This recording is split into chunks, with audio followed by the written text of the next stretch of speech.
Bueno, buenas tardes. Gracias a la organización por esta invitación, esta oportunidad para presentarles un poco el tema de los plásticos de otro lugar, un poco para ver cómo colaboran o no con el tema del desarrollo sostenible y la innovación. Bueno, yo soy Patricia Eisenberg. Trabajo en INTI hace muchos años, soy directora de una dirección que se denomina Materiales Avanzados y soy profesora docente de la Universidad Nacional de San Martín. Bueno, para empezar vamos a poner un poco de números globales. Perdón, yo podría tener este problema igual que mi antecesor. Vamos a mirar un poquito los números para tener una idea digamos, de lo que significan los plásticos globalmente, ¿no? Al 2016, esta es una figura de un estudio muy interesante y se los recomiendo, que hizo la Fundación Ellen MacArthur respecto de los plásticos y la nueva economía. Y estos números son del año 2016-2017. Hablando de una producción primaria de unos 8.300 millones de toneladas, de una existencia primaria de unas 2.500 millones de toneladas, que van a resultar en distintos escenarios de fin de vida útil de estos materiales, que después a lo largo de la charla vamos a ir mencionando, pero lo que me interesa que tengan en cuenta son los números en porcentaje, digamos, ¿no? Fíjense que de los plásticos, de los plásticos en existencia, los plásticos descartados, hablando de sin ningún tratamiento, implican el 60%. Y no estamos hablando de Argentina, estamos hablando de globalmente. Lo que está involucrado en fin de vida útil como proceso, en el caso de incineración, por ejemplo, es un 12%, y fíjense el reciclado, 9%. ¿Qué es lo que ha estado ocurriendo en cuanto a lo que significa el desarrollo tecnológico de los materiales plásticos o de los materiales poliméricos? Si empezamos desde el inicio de la era en el que el hombre utilizó lo que tenía disponible para su propio desarrollo, estamos hablando de materiales poliméricos tradicionales, naturales, que han sido muy necesarios, muy utilizables, atractivos, que requerían una intensa mano de obra para ser procesados, y hablamos de algodón, la pluma, la piel de los animales. Más tarde, la seda. En los años 50, con el boom petrolero, aparecen los desarrollos de los primeros polímeros sintéticos, y estamos hablando de poliolefinas al principio de los años 50. Más adelante aparecen nuevos desarrollos que tienen que ver con poliamidas o nylon, ¿sí? Más tarde poliésteres, y más tarde polímeros cuyas propiedades compiten en algunas aplicaciones con los metales, con aceros, por ejemplo, ¿sí? Tienen muy buenas propiedades mecánicas y son utilizadas en la construcción, por ejemplo. En este ámbito de este desarrollo teníamos, como dijimos, el petróleo barato, y estos materiales ofrecían una fácil manufactura. Me refiero a la transformación de estos polímeros una vez sintetizados en la petroquímica para obtener distintos productos. Baja involucramiento de mano de obra, porque digamos, la transformación de estos materiales lleva maquinaria automática, como hoy estamos utilizando para fabricar los productos plásticos que nosotros utilizamos, y obviamente una excelente funcionalización. Es por eso que los plásticos digamos, son tan utilizados, porque son muy versátiles, son bastante económicos, tienen una amplísima funcionalidad, y la forma de procesarlos es relativamente poco costosa y fácil.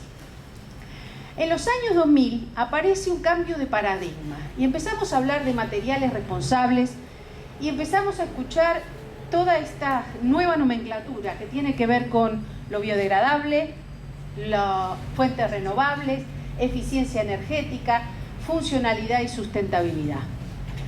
Yo hoy me voy a centrar un poquito en presentar un poco qué quiere decir o qué es lo que hay en plásticos en este nuevo paradigma de materiales ambientalmente responsables. Aparece entonces, esto ya es más nuevo, digamos, es posterior al año 2000, ha entrado el siglo XXI, el tema de la economía circular que se mencionó anteriormente, y entonces aparece cuál es esta nueva economía en el ámbito de la economía circular para los materiales plásticos.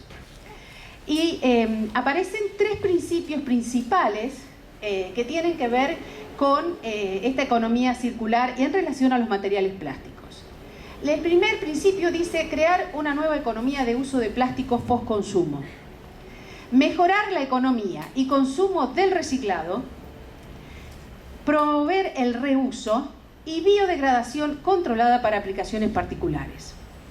El segundo principio habla de reducción drástica de fugas de plásticos al ambiente y sistemas naturales y otras externalidades negativas, ¿sí? A pesar de que nosotros vamos a tender a una economía circular de loops, como verán, las materias primas se diseñan, se producen, se usan, se reusan. Este es el nuevo look que aparece, diferente de lo que cuando hablamos de ciclo de vida, digamos. En la economía circular aparece este reuso con varios, inclusive depende de los materiales, con varios loops.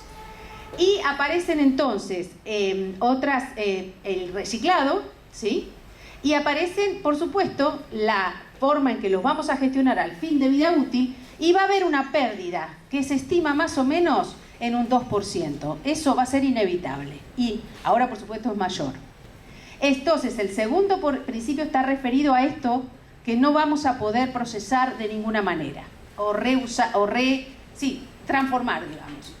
Y el tercer principio es el desacoplar a los plásticos de las materias primas petroquímicas, o sea, trabajar con el origen de las materias primas.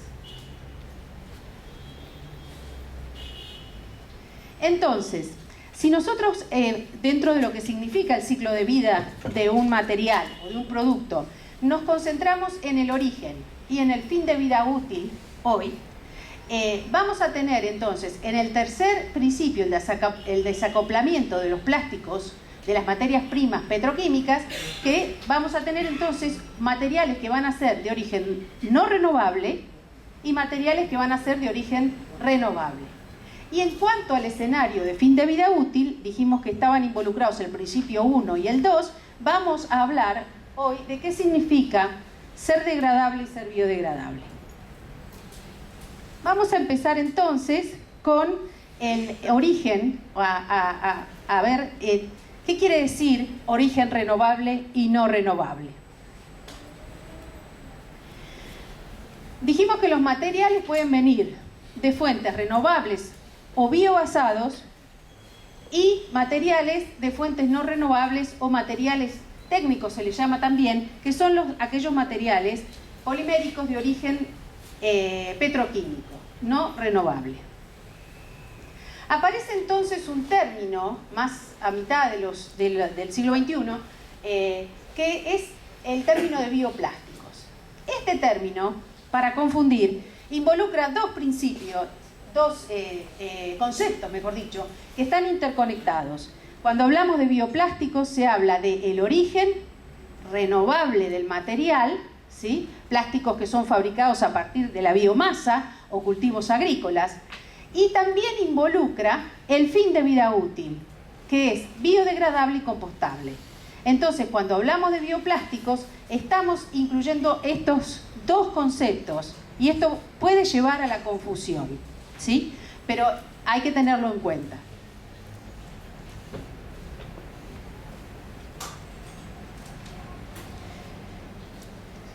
¿Cuáles son los materiales que pueden ser obtenidos a partir de fuentes agrícolas? Es lo que se denomina agropolímeros.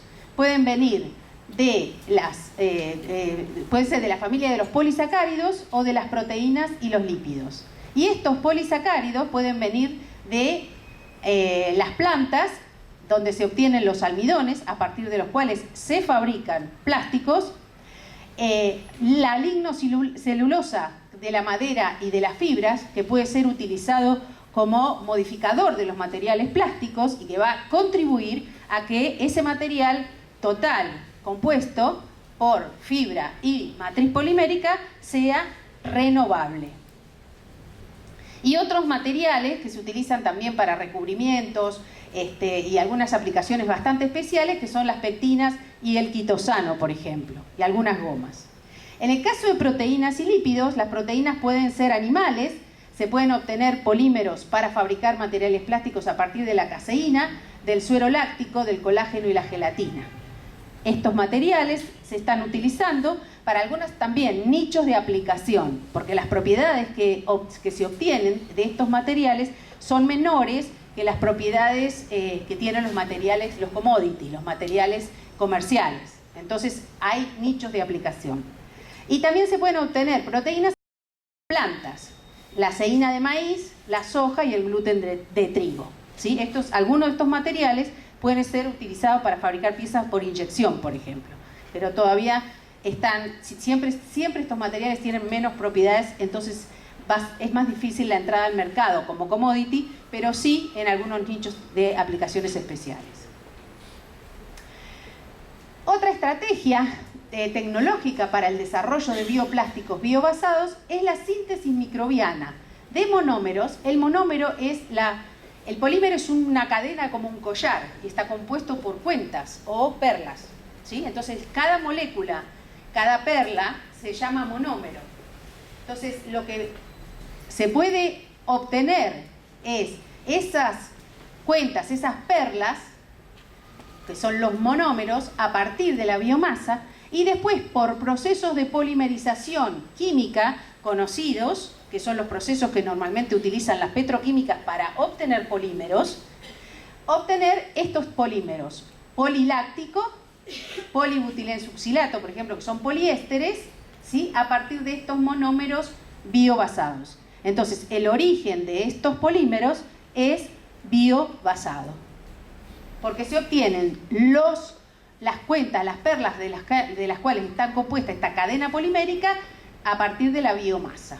Y estos son polímeros comerciales. Estos tienen propiedades similares a algunas poliolefinas, por ejemplo, el poliláctico tiene propiedades semejantes al polipropileno, y entonces es un material que puede ser utilizado para fabricar productos semejantes a los que se fabrican con polipropileno. Por ejemplo, este también tiene muy buenas propiedades, mejores propiedades en algunos casos como la elongación a la rotura respecto del poliláctico, así que hay, digamos, un portfolio de materiales que pueden ser obtenidos comercialmente ya.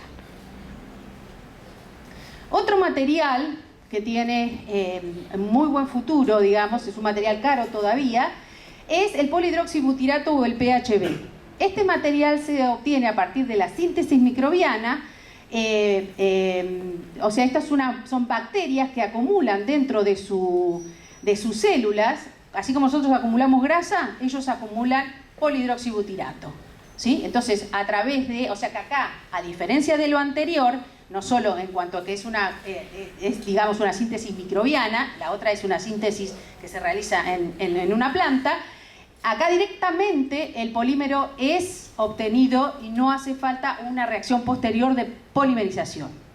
Pero ¿qué hace falta acá? Todo un desarrollo tecnológico para sacar el polímero de adentro de la célula de estas bacterias. La biomasa obviamente es utilizada para alimentar, es un proceso biotecnológico por el cual se obtienen y se genera, digamos, el polímero dentro de estas bacterias.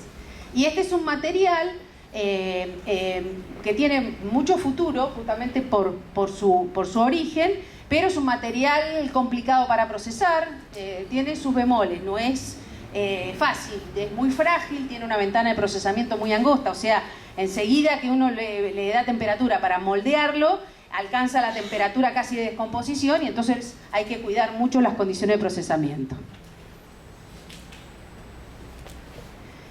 Otro material, que este también es comercial, se obtiene a partir de del origen renovable de un premonómero. O sea, en vez de ser la perla del collar, es anterior a la perla. ¿Sí? No se me ocurre ahora que es anterior a la perla, pero quiero decir, no es la perla. La perla de este polímero, perdón, es... Bueno...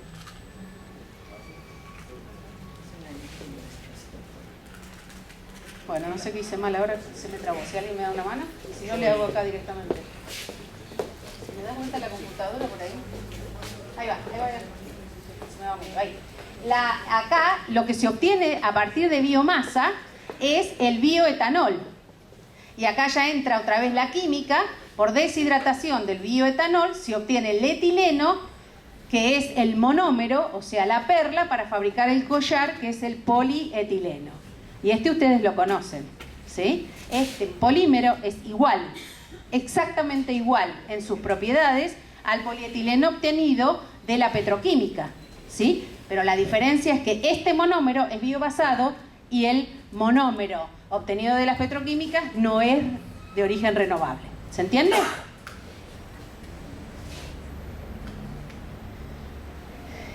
Entonces, ahora vamos a concentrarnos en lo que significa el fin de vida útil. ¿Qué hacemos con los materiales una vez que sufrieron, que fueron fabricados, que los reusamos, que los reciclamos? Bueno, al final algo hay que hacer.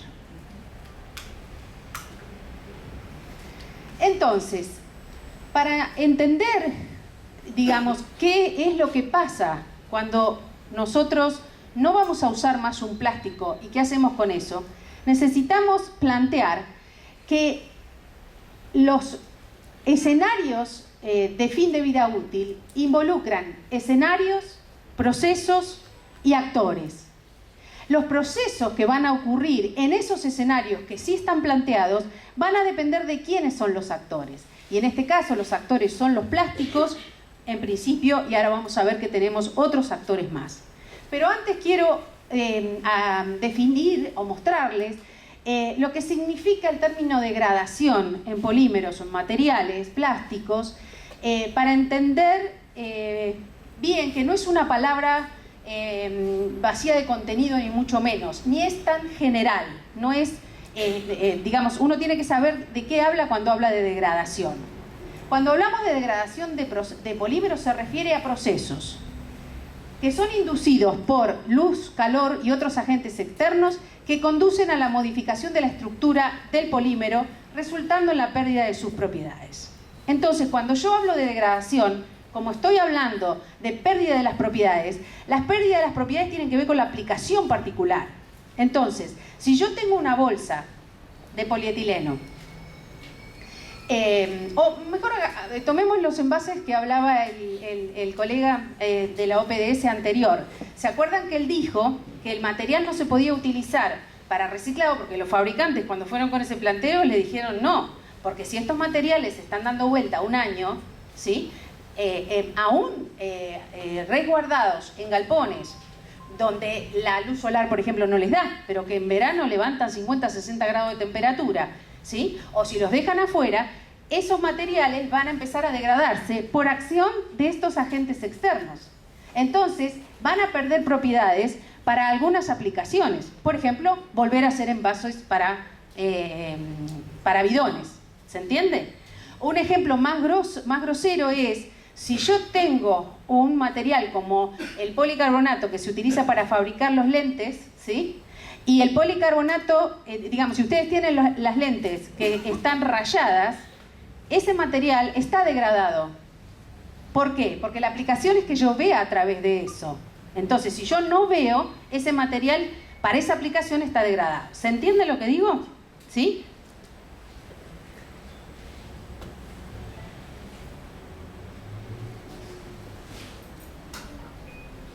Perdonen, pero esto me lleva fatal.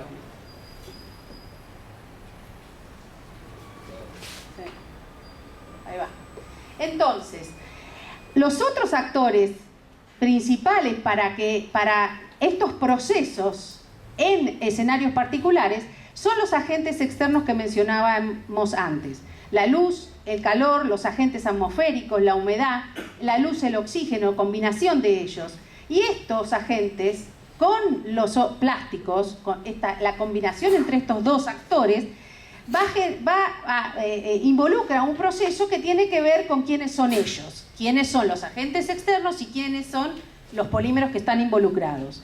Entonces tenemos fotodegradación, degradación térmica, degradación oxidativa, hidrolítica y la combinación de ambos.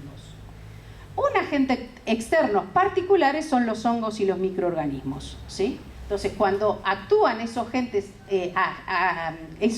externos, este proceso tiene un nombre como todos los demás y se llama biodegradación.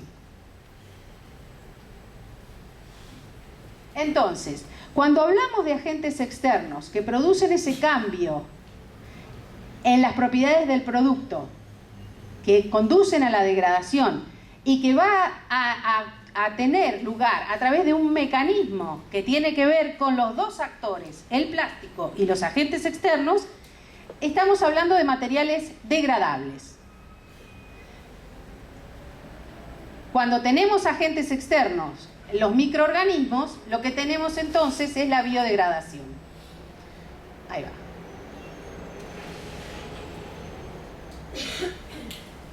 Los escenarios de fin de vida útil, dijimos que eran, digamos, tratamientos que se hacen a los materiales cuando los terminamos de usar, y muchas de esas tecnologías para el tratamiento de residuos de los plásticos son comunes a otros materiales, ¿sí? Son los que ya sabemos, separación de los plásticos como residuos domiciliarios para reciclado, separación de aquellos de alta capacidad calorífica para combustión selectiva y la recolección integrada con los residuos domésticos para incineración. Pero acá aparecen otros dos posibles escenarios, que son el tratamiento en plantas de digestión anaeróbica y plantas de compostaje, que tienen que ver con un material, un actor que tiene características diferentes a los otros. Entonces permite una forma de proceso y de escenario final que antes, digamos, de la aparición de estos nuevos plásticos no entraban en escena, digamos.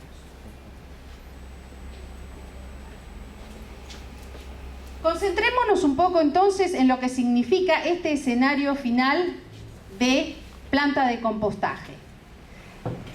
Nosotros dijimos que obteníamos a partir de la biomasa materiales plásticos para obtener productos. Gestionando esos productos en las plantas de compostaje, el proceso que está involucrado es el proceso de biodegradación. ¿Qué quiere decir biodegradación? Significa que yo tengo polímeros susceptibles, con grupos susceptibles de ser activos frente al grupo enzimático que tienen los microorganismos. Se producen fragmentos poliméricos que son asimilados por esos microorganismos, que acá ellos son los actores, agentes externos. El producto de degradación de ese material es dióxido de carbono, agua y compost, y solo existe biodegradación si todos los fragmentos de los residuos son consumidos por los microorganismos como alimento y energía. Si los residuos no son asimilables, esto solo constituye degradación, pérdida de propiedades, fragmentación, pero no biodegradación. Bueno, estas son las características que las normas definen como lo que significa el proceso, o qué requiere el proceso de compostabilidad, digamos. Eso lo pueden encontrar así seguimos para adelante y no termino en tiempo, si no sigo. Los materiales, cuando son... ¡Ay, Dios!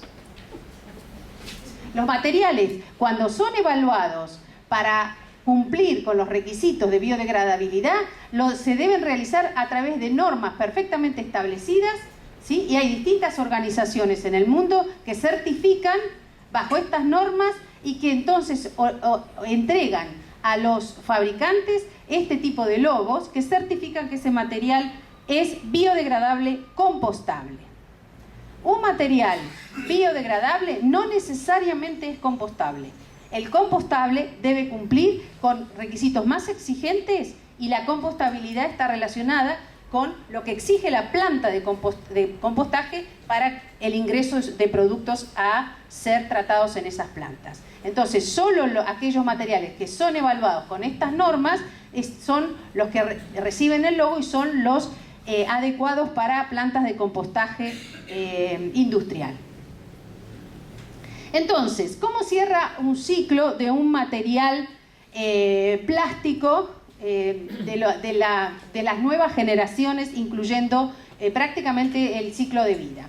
Si nosotros hablamos entonces de un material de origen renovable, ¿sí?, que es obtenido a partir de un cultivo, por ejemplo el maíz, para obtener entonces por procesos de fermentación, ácido láctico en este caso, ¿sí?, un proceso muy conocido, se obtiene el ácido láctico que es polimerizado para dar el ácido poliláctico, a partir del cual se puede obtener, por ejemplo, una botella que en planta de compostaje va a dar dióxido de carbono, humus o residuo orgánico perfectamente caracterizado para ser utilizado nuevamente en el cultivo, y entonces el ciclo se cierra.